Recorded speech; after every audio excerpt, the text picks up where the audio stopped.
आत्मा को रथ ही समझो और शरीर को रथ। इंद्रियों को उस शरीर रूपी रथ के घोड़े समझो, क्योंकि जिस प्रकार घोड़े रथ को खींचते रहते हैं, उसी प्रकार इंद्रियां भी शरीर को नाना प्रकार के व्यापारों के लिए इधर उधर खींचती रहती हैं। नमस्कार। अगर आप किसी कारणवश मुझे सब्सक्राइब नहीं कर सकते तो लाइक अवश्य कीजिएगा। यम और नचिकेता संवाद। एक बार श्रेष्ठ दानी तथा परम कीर्तिवान अरुण ऋषि के पुत्र उद्धालक मुनि ने विश्वजीत नामक यज्ञ करने का निश्चय किया। इस यज्ञ में यज्ञकर्ता अपना सर्वस्व दक्षिणा के रूप में दान कर देता है। उद्धालक मुनि ने भी यह निश्चय किया, उनके पास धन रूप में जितनी भी गायें हैं वह उन सबको दान कर देंगे। उद्धालक मुनि का एक पुत्र था जिसका नाम नचिकेता था। नचिकेता यद्यपि अभी कुमार ही था, अर्थात वह आयु में बहुत छोटा था, तथापि उसके भीतर सत्य के प्रति श्रद्धा थी और वह विचारशील था। उसने जब देखा कि उसके पिता ऐसी बूढ़ी गायों को दक्षिणा के रूप में प्रदान करने जा रहे हैं जिनमें अब पानी पीने की भी शक्ति शेष नहीं रही, घास चबाने में भी जो समर्थ नहीं है, जो निस्सत्व होने के कारण दूध नहीं देती, जिनकी इंद्रियां अत्यंत क्षीण पड़ गई हैं, उसने मन में विचार किया कि जो व्यक्ति इस प्रकार की गायों का दान करता है वह कभी यज्ञ का अच्छा फल प्राप्त नहीं कर सकता और मृत्यु के बाद वह निश्चय ही ऐसे लोक में निवास पाता है जहां सुख नहीं प्राप्त हो सकता। वास्तव में बात यह हुई थी कि उद्धालक ऋषि ने पुत्र स्नेह के वश होकर अच्छी अच्छी गाय जो हृष्ट-पुष्ट दूध देने वाली और गर्भधारण के योग्य थी छांट कर नचिकेता के लिए रख ली और शेष अशक्त और निशक्त गाय यज्ञ में आए हुए ब्राह्मणों को दान में दे दी। नचिकेता को अपने पिता की यह कृपण मनोवृत्ति पसंद नहीं आई। साथ ही उसे यह बात भी अच्छी नहीं लगी कि उसके पिता इस लोक में कम से कम खर्च करके परलोक में अधिक से अधिक पुण्य प्राप्त करना चाहते हैं। इस बात पर भली भांति विचार करने के बाद उसने अपने पिता को सचेत करने के उद्देश्य से कहा, पिताजी, आप मुझे किस ब्राह्मण को दान देने की बात सोच रहे हैं? क्योंकि जिस प्रकार ये गायें आपका धन है, उसी प्रकार मैं भी तो आपका धन ही हूं। विश्वजीत यज्ञ में सब धन दान कर दिया जाता है, इसलिए मुझे भी किसी न किसी को दान रूप में देने का विचार आपने अवश्य ही किया होगा। उसके पिता ने अपने पुत्र के इस धृष्टतापूर्ण प्रश्न का कोई उत्तर नहीं दिया, पर नचिकेता भी यूं ही छोड़ने वाला नहीं था। उसने दूसरी बार भी वही प्रश्न किया। उसने सोचा था कि पिता उसके अनुरोध को विरोध में कुछ कहेंगे तो वह अवसर पाकर अपने मन की असली बात उनके आगे प्रकट कर देगा, पर उसके पिता ने दूसरी बार भी कोई उत्तर नहीं दिया। वह अपनी उपेक्षा द्वारा यह जता देना चाहते थे कि नचिकेता का प्रस्ताव इस हद तक अनुचित है कि उसका उत्तर देना भी पाप है। तब नचिकेता ने तीसरी बार भी वही प्रश्न किया तो उद्धालक मुनि अत्यंत क्रुद्ध हो उठे। क्रोधावश उन्होंने कहा, तुम जब बार बार यही प्रश्न करते हो कि मुझे किसे दान में दोगे तो अच्छी बात है, मेरा उत्तर सुन लो। मैं तुम्हें विवस्वान के पुत्र मृत्यु अर्थात यमराज को प्रदान करता हूं। नचिकेता ने जब अपने पिता के मुंह से इस तरह की बात सुनी तो उसने अपने मन में विचारा, मैं सदा पिताजी के बहुत से शिष्यों में प्रथम रहा हूं। यह हो सकता है कि कभी कभी मुझ में मध्यम श्रेणी के शिष्यों के गुण भी पाए जाते रहे हों, पर अधम मैं कभी नहीं रहा। जब पिताजी ने किस कारण मुझे यमराज के हाथ सौंपने की बात सोची, संभवतः उन्होंने क्रोध के आवेश में ही इस तरह की बात की हो, पर चाहे क्रोध में कहा हो चाहे प्रसन्न होकर, जब उन्होंने आज्ञा दी है तो उसका पालन मुझे अवश्य ही करना होगा, क्योंकि यदि मैं उनके वचन का पालन नहीं करूंगा तो उससे मेरी जो हीनता प्रकट होगी सो तो होगी ही, साथ ही पिताजी को भी अपने वचन के अन्यथा होने का दुख होगा। ऐसा सोचकर नचिकेता ने यमराज के पास जाने का निश्चय किया। तब तक उद्धालक मुनि का क्रोध शांत हो चुका था और उन्हें अपनी बात पर पश्चाताप होने लगा था। उन्होंने जब देखा कि उनका प्रिय पुत्र सचमुच यम के यहाँ जाने की तैयारी कर रहा है, तो उन्होंने उसे रोकने की पूरी चेष्टा की।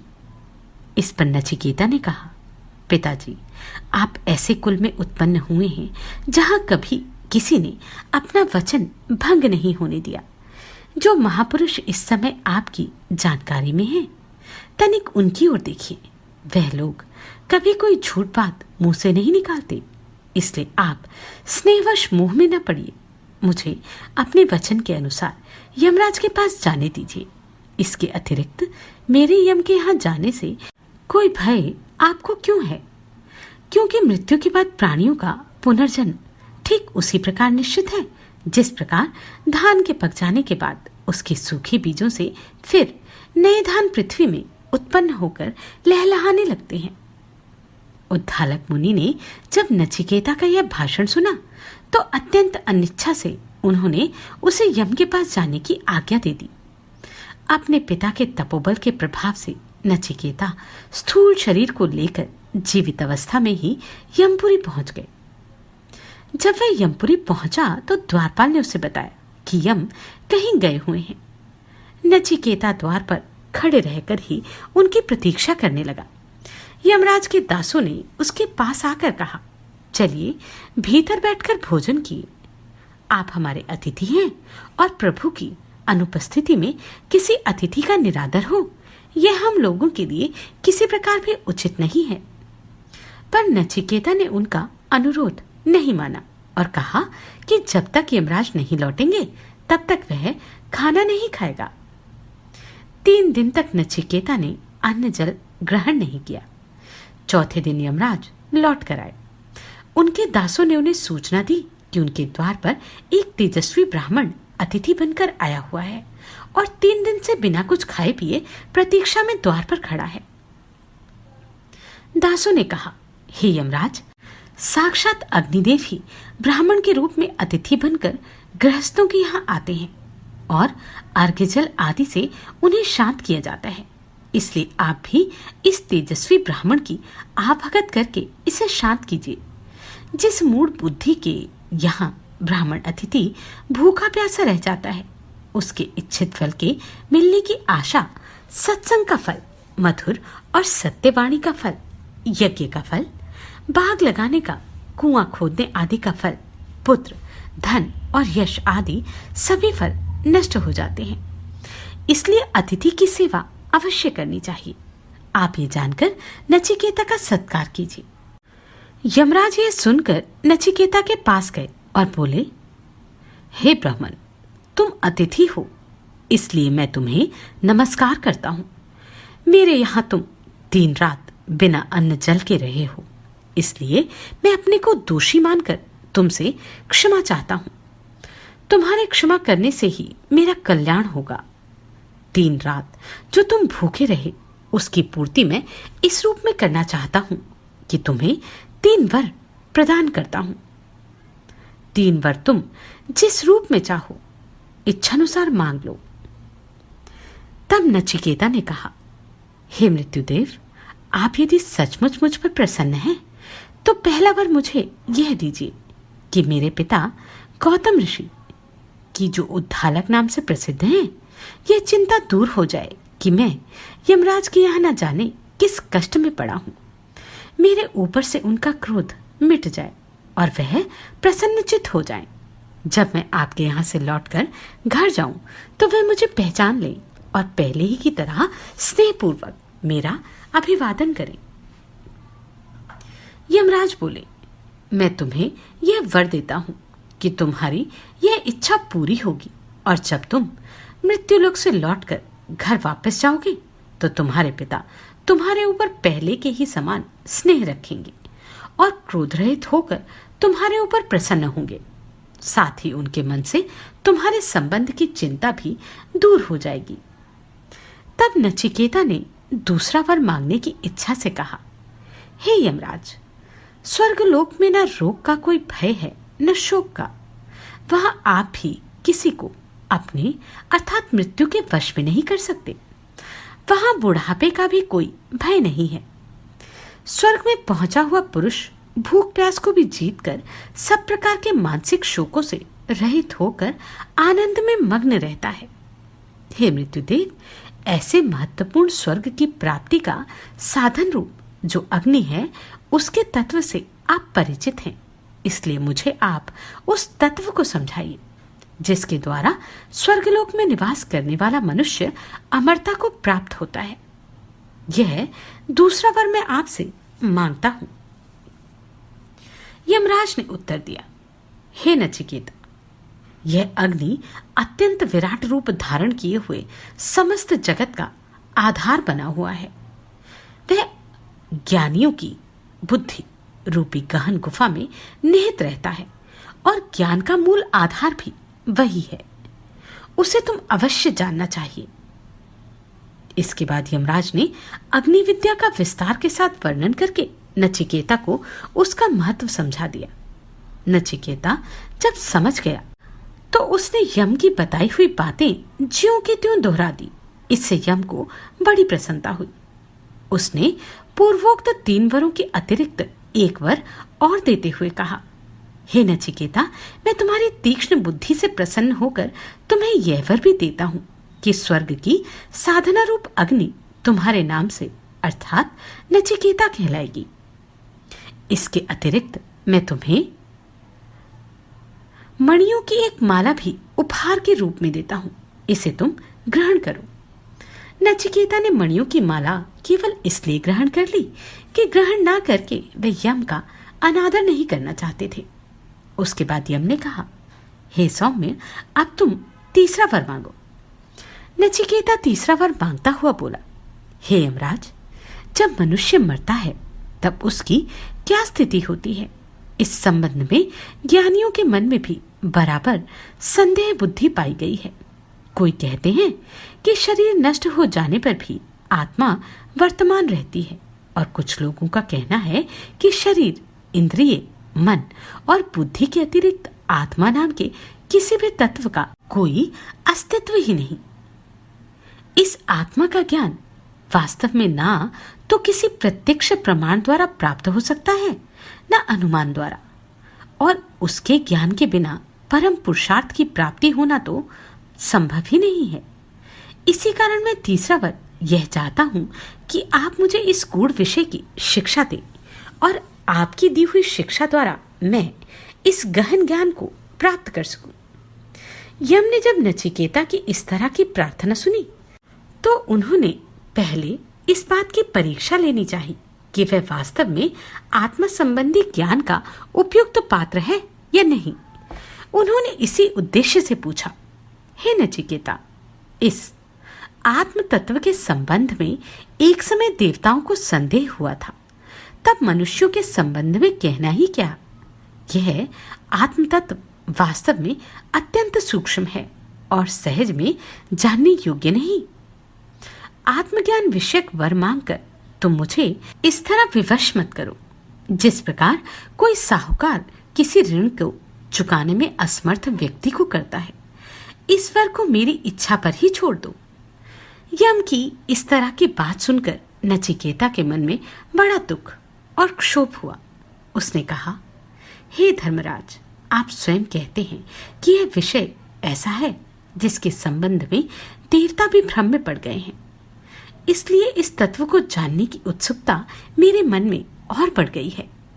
मेरे भाग्य से आपके समान अद्वितीय ज्ञानी मुझे प्राप्त हो गए हैं, और आत्मा विषय ज्ञान से अधिक कल्याणकारी दूसरा कोई ज्ञान नहीं है। ऐसी दशा में मैं आपसे प्रार्थना करता हूँ कि आप मुझे अवश्य आत्म तत्व से परिचित कराएं। यम ने देखा कि नचिकेता का आग्रह सच्चा है और वह मन ही मन इस बात के लिए उसे सराहने लगे, पर फिर भी उसकी पूर्ण परीक्षा लेने के उद्देश्य से उन्होंने कहा, हे सौम्य, तुम्हारी इस प्रार्थना को पूरा करना बहुत कठिन है। हम तुमसे अनुरोध करते हैं कि तुम कोई दूसरा वर मांग लो। 100 वर्ष की आयु वाले बेटे और पोते मांग लो। असंख्य गायें, हाथी, घोड़े आदि पशुओं को मांग लो। जितना धन, रत्न, सोना आदि चाहिए वह भी मांग लो।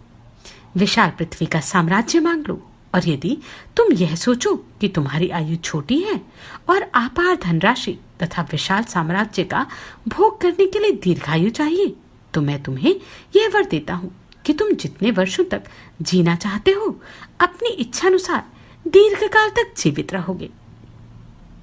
यदि तुम स्वर्ग की समस्त संपत्ति चाहते हो तो वह भी तुम्हें देने के लिए मैं तैयार हूं, पर यह प्रश्न मत पूछो कि आत्मा का रहस्य क्या है। पर नचिकेता अपनी बात पर अड़ा रहा। उसने कहा, यह सब अपार धन संपत्ति और ऐश्वर्य भोग के संपूर्ण साधन लेकर मैं क्या करूंगा? यह सब अमूल्य पदार्थ नश्वर हैं, और इस बात का भी कोई ठिकाना नहीं है कि यह सब कल तक भी स्थिर रह पावेंगे या नहीं। ऐश्वर्य की ये सब सामग्रियां मनुष्य के तेज को नष्ट करती हैं, हमें हीन बल बनाती हैं, उसके मन और मस्तिष्क की समस्त शक्तियों को क्षीण कर देती हैं। भोग से कभी किसी की तृप्ति नहीं होती। जितना सुख भोग करते जाओ उतनी ही अधिक तृष्णा भी बढ़ती चली जाती है, और यह आत्मशोषी तृष्णा एक क्षण के लिए भी भोगार्थी मनुष्य को चैन नहीं लेने देती, और फिर एक न एक दिन भोग की अवधि अवश्य ही समाप्त हो जाएगी, चाहे आप कितनी भी दीर्घायु मुझे प्रदान करें। इसलिए यह सारी संपदा, यह सब हाथी, घोड़े, रथ, नाचने वाली अप्सराएं, धन रत्न आप अपने ही पास रखें। मेरा चित्त इन सब की ओर तनिक भी नहीं झुकता। आपके समान ब्रह्मज्ञानी को पाकर मैं यदि इन सब असार और अनित्य वस्तुओं को लेकर घर लौटूं तो मेरे समान मूर्ख भी कोई दूसरा ना होगा। इसलिए आपसे आग्रह है कि आप उसी कठिन, निगूढ़ और सूक्ष्म आत्म तत्व की शिक्षा मुझे दें। मेरा विश्वास है कि उसी से मेरा परम कल्याण होगा, अपार संपदा की प्राप्ति से कदापि नहीं। यम ने नचिकेता की जब इस प्रकार की दृढ़ता, मति धीरता और भोग विषयों के प्रति अनासक्ति देखी तो वह अत्यंत विस्मित और साथ ही पुलकित हुए। उन्होंने हर्षित मन से नचिकेता को उपदेश देते हुए कहा, मनुष्य के जीवन के विकास के लिए दो पथ हैं, एक श्रेय और दूसरा प्रेय। जो लोग सच्चे ज्ञान की प्राप्ति के लिए साधना करते हैं वे श्रेय पथ को अपनाते हैं, और जो सांसारिक सुखों की इच्छा रखते हैं और सब समय पुत्र, पौत्र और धन संपत्ति की प्राप्ति के लिए बेचैन रहते हैं वे प्रेय पथ का अनुसरण करते हैं। ये दोनों मार्ग एक दूसरे के विरोधी हैं। इन दोनों के फल भिन्न भिन्न हैं।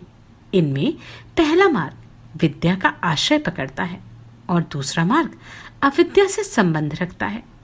जो पुरुष अज्ञानी मुंह से घिरे हुए होते हैं, जिनके मन की आंखें अपने संकुचित स्वार्थ के परे कुछ भी देखने को समर्थ नहीं है, वे ही प्रेय को अपनाते हैं, और जो विवेकी पुरुष अपनी आत्मा के परम कल्याण की इच्छा रखते हैं वे श्रेय मार्ग की साधना में रत रहते हैं।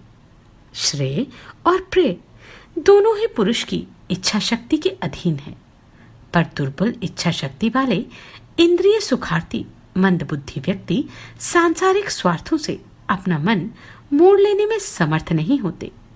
वे भोग विलास के साधनों की प्राप्ति को ही जीवन का अंतिम लक्ष्य समझते हैं, पर ज्ञानी पुरुष अच्छे बुरे की परख भली भांति करके प्रेय के साथ जुड़े हुए श्रेय को ठीक उसी प्रकार अलग कर लेते हैं जिस प्रकार हंस पानी मिले हुए दूध में से जल का अंश अलग कर देता है और विशुद्ध दूध को अलग। हे नचिकेता, मैंने तुम्हारी परीक्षा लेने के लिए बार बार तुम्हें सांसारिक सुखों का लोभ दिखाया, तुम्हारे आगे नाना प्रकार के भोगों की सामग्रियां रख दी, पर तुमने श्रेय और प्रेय दोनों की विशेषताओं को अच्छे प्रकार से समझकर प्रेय विषयक पदार्थों से अपने मन को दूर रखा और दृढ़चित होकर तुमने श्रेय पथ को अपनाने का निश्चय किया। इससे तुम्हारी बुद्धि की श्रेष्ठता का पूरा परिचय मिलता है। जो विषयी पुरुष अविद्या रूपी अंधकार में मग्न रहना पसंद करते हैं और धन, रत्न, पुत्र, पौत्र, यश और प्रसिद्धि की प्राप्ति के फेर में पढ़कर भी यह समझते हैं कि वे महान पंडित हैं। वे नाना प्रकार के तृष्णा रूपी तरंगों से धक्के खाते हुए जीवन भर अशांति के भंवर में डूबते उतरते हैं। एक नेत्रहीन जिस प्रकार दूसरे नेत्रहीन को पथ सुझाता है, उसी प्रकार वे झूठे पांडित्य के अभिमान व्यक्ति स्वयं भी अज्ञान के गड्ढे में गिरते हैं और अपने साथ के दूसरे लोगों को भी ले डूबते हैं। ऐसे लोग समझते हैं कि अच्छे अच्छे भोज्य पदार्थों को खाना, अच्छे अच्छे पेय पदार्थों को पीना, धन रत्न का संग्रह करना और उसे अपनी संतान के लिए छोड़ देना, यही सब परम पुरुषार्थ है। इंद्रियों की अनुभूति के परे भी कोई स्थायी चेतना है। जड़ शरीर के अतिरिक्त भी कोई अव्यक्त अनुभूति वर्तमान है। इस बात पर ऐसे मूढ़मती पुरुष विश्वास नहीं करते। आत्मा संबंधी आलोचना को वे अभागे हंसी में उड़ा देने की चेष्टा करने लगते हैं। ऐसे लोग बार बार जन्म मरण के चक्कर में पड़कर अत्यंत दुखों को भोगते रहते हैं और सुख का अनुभव कभी कभी ही कर पाते हैं। संसार में अधिकतर ऐसे ही पुरुष पाए जाते हैं जो प्रेय की प्राप्ति के पीछे पड़े रहते हैं। कारण यह है कि प्रेय का फल आरंभ में बहुत ही मीठा, सुखद और प्यारा लगता है, पर मोहवश अज्ञानी लोग यह नहीं देख पाते कि उसका स्वाद अंत में बहुत ही कड़वा होता है और परिणाम विष के समान होता है। श्रेय की इच्छा करने वाले व्यक्ति बहुत ही कम संख्या में होते हैं, क्योंकि इसका फल आरंभ में बहुत ही कड़वा और दुखद जान पड़ता है, पर परिणाम में यह अमृत के समान जान पड़ता है। इस बात को बहुत ही कम लोग जान पाते हैं। हे नचिकेता, आत्म तत्व का ठीक ठीक उपदेश देने वाला गुरु का मिलना भी सहज नहीं है, क्योंकि यह विषय बहुत ही कठिन है। जब तक कोई परम प्रवीण महाज्ञानी इस विद्या की शिक्षा ना दे, तब तक इसकी सच्चाई से परिचित नहीं हुआ जा सकता। केवल तर्क से इस विषय को नहीं समझा जा सकता, ना ही समझाया जा सकता है। जिसके भीतर इस तत्व को जानने की सच्ची लगन होती है, केवल वही श्रेष्ठ आचार्य के गूढ़ उपदेशों से लाभ उठा सकता है। मुझे यह जानकर बड़ी प्रसन्नता हुई है कि तुम्हारे मन में आत्मा संबंधी ज्ञान प्राप्त करने की सच्ची लगन वर्तमान है। हे प्रियदर्शन नचिकेता, मेरी यह बात तुम गांठ बांध लो कि अनित्य और शीघ्र ही नाश को प्राप्त होने वाले विषयों की इच्छा मन में होने से आत्मज्ञान नहीं प्राप्त हो सकता। मैंने अनंत ऐश्वर्य, सुख और संपदा को देने वाले अग्नि की उपासना धन रत्न, पशु आदि के दान द्वारा की, जिसके फलस्वरूप मुझे यम का पद प्राप्त हुआ। पर स्वर्ग प्राप्ति की इच्छा आत्म साधना के विरुद्ध पड़ती है। ब्रह्म को पाने के लिए सुख भोग की समस्त इच्छाओं का नाश होना आवश्यक है। जो लोग स्वर्ग पाने की इच्छा से यज्ञ करते हैं, वे मंदमती कभी ब्रह्म के दर्शन नहीं कर सकते। मैं समस्त यज्ञों का फल तुम्हें देता था, पर तुमने उन सब पदार्थों को अनित्य जानकर त्याग दिया और धीरता के साथ तुम श्रेय प्राप्ति की इच्छा करते रहे। तुम्हारे चित्त की इस दृढ़ता की जितनी प्रशंसा की जाए थोड़ी है। बस मुक्ति चाहने वाले पुरुषों को ना सांसारिक सुखों की प्राप्ति से हर्षित होना चाहिए, न उनके नष्ट होने से दुखी। केवल आत्मकल्याण की चिंता उनके मन में होनी चाहिए, तभी उन्हें ब्रह्म लाभ हो सकता है। हे नचिकेता, मुझे विश्वास हो गया है कि तुम ब्रह्म प्राप्ति के अधिकारी हो, क्योंकि तुम सब प्रकार के सांसारिक सुखों के प्रति उदासीन होकर सच्ची भावना से आत्मकल्याण के लिए उत्सुक रहे। यमराज का इस प्रकार का ज्ञानोपदेश सुनकर नचिकेता ने कहा, यदि आप मुझे सचमुच आत्मा संबंधी ज्ञान का अधिकारी समझते हैं, तो कृपा करके मुझे उस परम तत्व से भली भांति परिचित कराइए, जो धर्म और अधर्म, कार्य और कारण, भूत और भविष्य, इन सब से परे है। आप उसके मर्म को समझते हुए, इसलिए मुझे भी उसका बोध कराइए। यमराज बोले, यह ओंकार रूप ब्रह्म या आत्मा अनादि और अनंत है। इसका न जन्म होता है, ना यह कभी मृत्यु को प्राप्त होती है। यह नित्य है, इसका कभी क्षय नहीं होता। शरीर का नाश होने पर भी इसका कभी नाश नहीं होता। किसी के शरीर की हत्या करने वाला यदि यह माने कि मैंने आत्मा का विनाश कर दिया, और यदि कोई किसी के शरीर को मरण दशा में देखकर यह सोचता है कि उसकी आत्मा नष्ट हो गई, ये दोनों भ्रम में पड़े रहते हैं। यह विकार रहित अविनाशी तत्व ना किसी का विनाश करता है, न स्वयं विनिष्ट होता है। इस आत्मा का ज्ञान न वेदों के अध्ययन से, न उपदेश सुनने से, न कोरी बुद्धि से प्राप्त होता है। केवल सच्ची साधना से ही उसे पाया जा सकता है। जो पुरुष पाप कर्मों में लिप्त रहते हैं, जो इंद्रियों के वश में होकर सदा अस्थिर और अशांत रहते हैं, जो सांसारिक भोगों में डूबकर साधना के पथ पर पांव रखने की प्रवृत्ति नहीं रखते, वे कभी आत्मा के सच्चे स्वरूप को नहीं समझ पाते। पर जो लोग शांतचित्त होकर चंचल इंद्रियों के वश में नहीं होते और अपनी धुन के पक्के होते हैं, वे परम ज्ञान द्वारा उसकी यथार्थता से परिचित हो जाते हैं। अग्नि की उपासना द्वारा यज्ञादि अनुष्ठानों को करते हुए फल प्राप्ति की इच्छा न रखकर उदासीन भाव से समस्त सांसारिक कर्मों को करते रहना चाहिए, और साथ ही उन सब लौकिक कर्मकांडों के परे जो सर्वव्यापी अविनाशी ब्रह्म तत्व है, उसे समझने का पूरा प्रयास करते रहना चाहिए।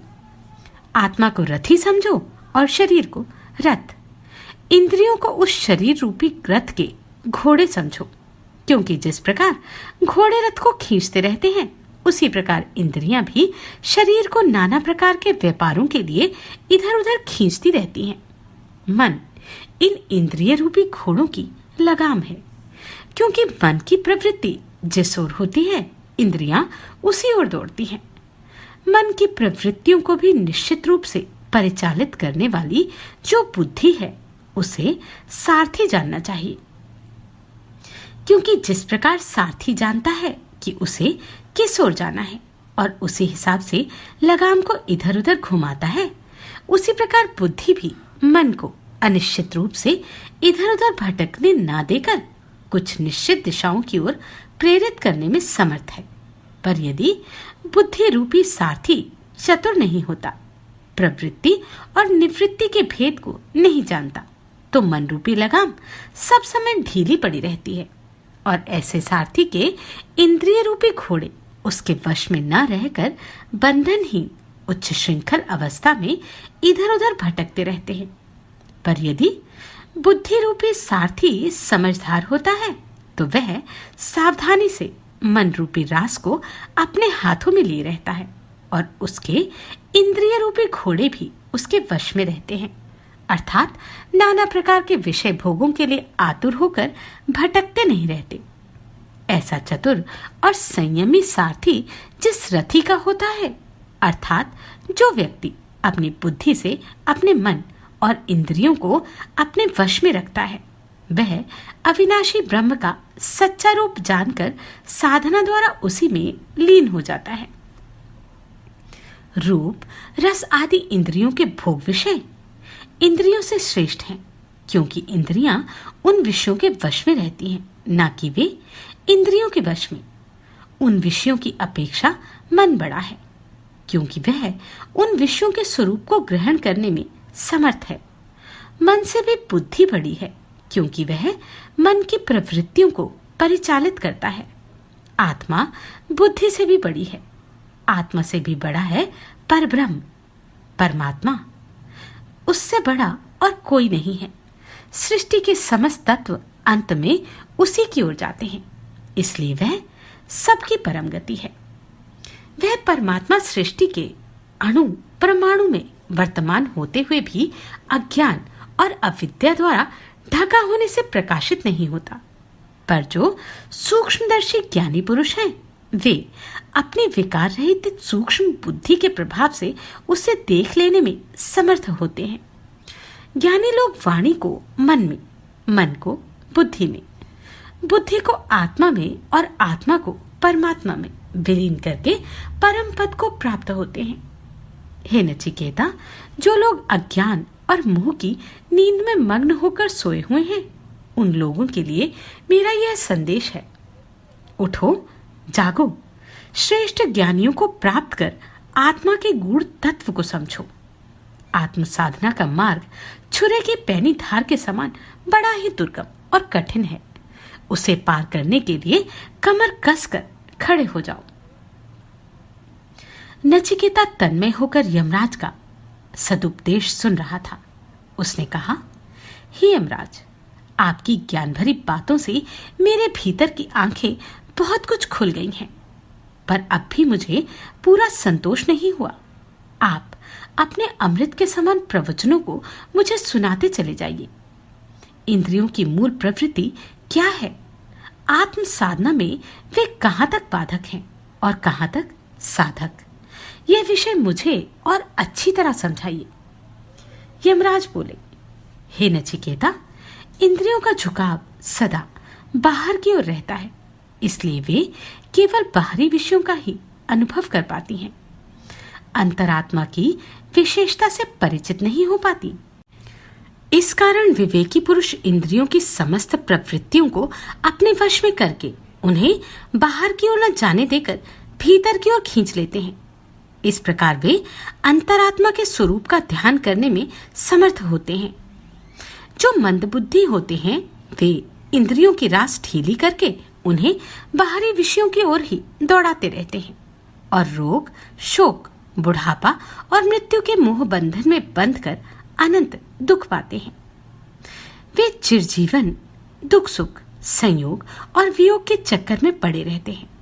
पर ज्ञानी पुरुष जानते हैं कि मनुष्य के जीवन का चरम और अंतिम लक्ष्य अंतरात्मा के सच्चे स्वरूप को समझना और इंद्रियों के गुणों के चरित्रार्थ इसी बात पर है कि वे बाहर की ओर ना जाकर भीतर की ओर झुके। भीतर की ओर प्रेरित होने पर एक बार यदि उन्हें आत्मा संबंधी विषय में रस लेने का चस्का लग जाए तो वे फिर बाहरी विषयों की ओर कभी ना दौड़े। कारण यह है कि इंद्रियां आत्मा के द्वारा ही रूप, रस, गंध, शब्द, स्पर्श आदि से संबंधित सुखों का अनुभव करती हैं। बाहरी विषयों में इंद्रियों को जो सुख मिलता है वह उस मूल सुख की छाया मात्र है जो आत्मा के भीतर निहित है। इसलिए विवेकी व्यक्ति छाया के प्रलोभन से इंद्रियों को खींचकर उन्हें मूल सुख की प्राप्ति के लिए भीतर की ओर ले जाते हैं। हे सौम्य, यह आत्मा विश्व के भीतर और बाहर सर्वत्र सब रूपों में छाई हुई है। एक ही आत्मा अविवेकी पुरुषों को सांसारिक विषयों की सामग्री के रूप में दिखाई देती है और ज्ञानियों के आगे अंतर के ज्ञान रूपी प्रकाश से भासित अनंत चेतनमय और अमर आनंदमय ब्रह्म के रूप में प्रकट होती है। यह एक ही ब्रह्म सृष्टि के नाना नामों और नाना रूपों में अपनों को व्यक्त करता है। जो मूढ़ उसके इस एकत्व को नहीं समझता और उसमें भेदभाव देखता है, वह महामृत्यु की दशा को प्राप्त होता है। यह ब्रह्मरूप आत्मा धुएं से रहित अग्नि की उज्जवल लौ के समान हृदय रूपी आकाश में चिर स्थिर होकर विराजमान है। यह भूत, वर्तमान और भविष्य तीनों कालों का नियंता है। जिस रूप में वह वर्तमान है, उसी रूप में वह अनादि काल से रहता आया है और अनंत काल तक भी रहता रहेगा। हे गौतम, जैसे शुद्ध स्थान में बरसा हुआ जल वैसा ही शुद्ध, एक रस और एक रूप होता है, वैसे ही ज्ञानी पुरुष की दृष्टि में आत्मा एक रूप होती है, चाहे वह हृदय आकाश में स्थित हो, चाहे सांसारिक कर्मकांडों और बाहरी विषयों के रूप में। नचिकेता को ध्यानमग्न अवस्था में अपने दिए हुए उपदेशों को ग्रहण करते देखकर यमराज कहते चले गए, इस 11 द्वार वाले शरीर रूपी नगर का राजा जो आत्मा रूपी ब्रह्म है, उसका ध्यान जो पुरुष करता है, उसे कभी किसी प्रकार का शोक नहीं हो सकता और वह सांसारिक बंधनों का दास न रहकर उनका स्वामी बना रहता है, अर्थात उन बंधनों से मुक्ति पा लेता है। यह नहीं समझना चाहिए कि यह आत्मा केवल इस शरीर रूपी नगर का ही स्वामी है। आकाश में स्थित सूर्य, आकाश और अंतरिक्ष में व्याप्त वायु, यज्ञ में निवास करने वाली अग्नि और वैदिक कलश में वर्तमान सोम के रूप में यही सबका अधीश्वर है।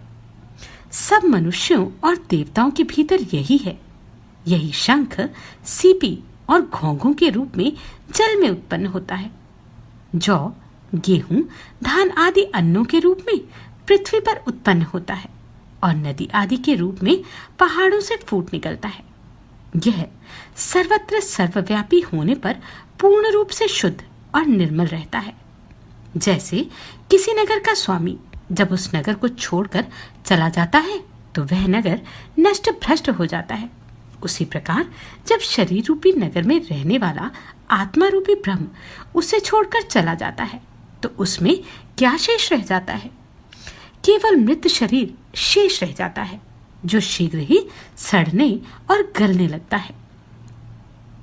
प्राणी ना तो केवल इंद्रियों के बल से जीते हैं, न प्राण, अपान आदि वायु तत्वों से। ये सब विनाशील हैं और एक न एक दिन अवश्य नष्ट हो जाते हैं। मूल तत्व रूप आत्मा के आश्रय के बिना उनकी स्थिति असंभव है। हे गौतम, मैं अब तुम्हें वह बताऊंगा कि गुप्त रूप से स्थित सनातन ब्रह्म तत्व का निगूढ़ रहस्य क्या है। सब प्राणी जिस समय मोह निद्रा की अवस्था में मग्न रहते हैं, उस समय जो मूल पुरुष जागता हुआ सृष्टि के सभी रचना कार्यों को करता रहता है, वही ब्रह्म है, वही अमर तत्व है। समस्त लोक उसी में स्थित हैं। उसके आश्रय के बिना कुछ भी ठहर नहीं सकता। जैसे अग्नि का मूल प्रकाश रूप एक ही होता है, किंतु वह जितने ही आकार और प्रकार की जलने वाली वस्तुएं होती हैं, उतने ही रूप धारण करती है। उसी प्रकार सभी प्राणियों की अंतरात्मा मूल में एक ही होने पर विभिन्न प्रकार की आकृतियों के रूप में प्रकट होती है, पर वास्तव में आकाश की तरह ही निराकार है।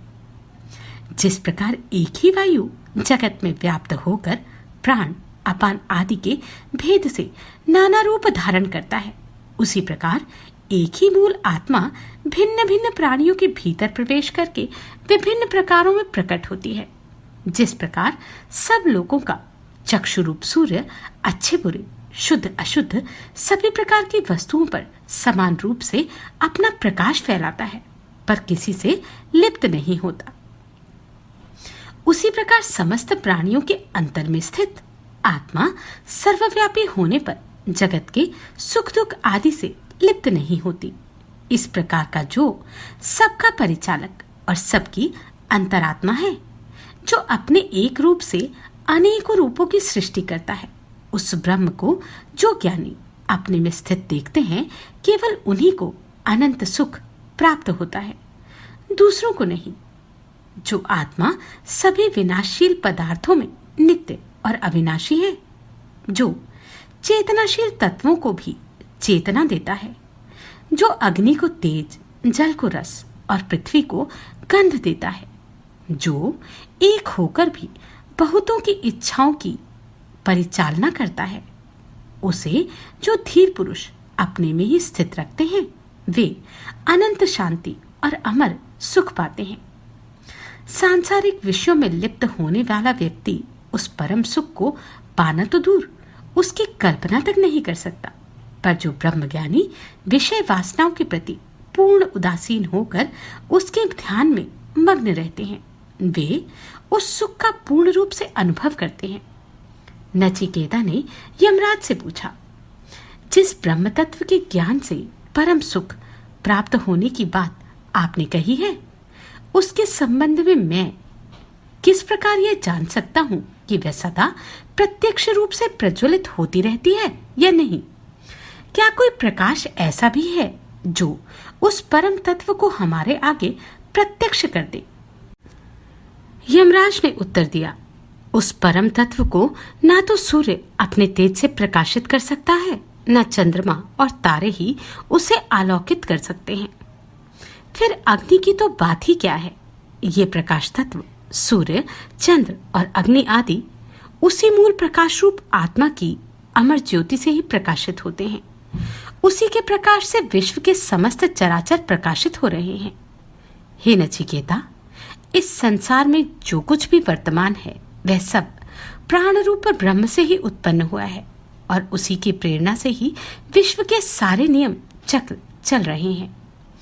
इसी ब्रह्म के वज्र से भी कठोर शासन के भय से सूर्य, चंद्रमा, तारागण आदि से युक्त यह अनंत जगत नियमित रूप से अपने कार्य में लगा हुआ है। इसी के भय से अग्नि जलाने का काम करती है, सूर्य तपाने का काम करता है और इसी के भय से इंद्र, वायु और मृत्यु दौड़ते रहते हैं। जैसे दर्पण में अपना प्रतिबिंब दिखाई देता है, उसी प्रकार निर्मल बुद्धि में आत्मा के दर्शन होते हैं। इस आत्मा का रूप प्रत्यक्ष दर्शन का विषय नहीं है। स्थूल दृष्टि से इसको देखना असंभव है, पर जब साधक अपनी बुद्धि को संशयों से रहित करके शुद्ध बना लेता है, तब वह मन में प्रकाशित हो जाता है। इस आत्मा का स्वरूप जान लेने पर मनुष्य अमरता को प्राप्त हो जाता है। जब मन सहित पांचों इंद्रियां अपने अपने कर्मों से निरत होकर स्थिर हो जाती हैं, अपने अपने विषयों के प्रति विमुख होकर आत्मा की ओर चली जाती हैं, तो बुद्धि भी किसी प्रकार की चेष्टा करना छोड़ देती है। इसी अवस्था को परम गति कहते हैं। यही योग है। इस अवस्था में योगी मद से रहित होकर तन्मय और तद्गत हो जाता है। यह आत्मा न वाणी द्वारा प्राप्त हो सकती है, न मन द्वारा, न चक्षु द्वारा। जो लोग केवल प्रत्यक्ष प्रमाण को ही श्रेष्ठ प्रमाण मानते हैं, वे कैसे उसे प्राप्त कर सकते हैं? पर जो लोग अपने अंतर की अनुभूति से उसे जान पाते हैं, वे ही सच्चे अर्थों में ज्ञानी हैं। हे नचिकेता, जो सब कामनाएं जीव के हृदय को जकड़े हुए रहती हैं, वे सब जब पूर्ण रूप से नष्ट हो जाती हैं, तब जीव अमर हो जाता है और इसी लोक में ब्रह्म को प्राप्त कर लेता है।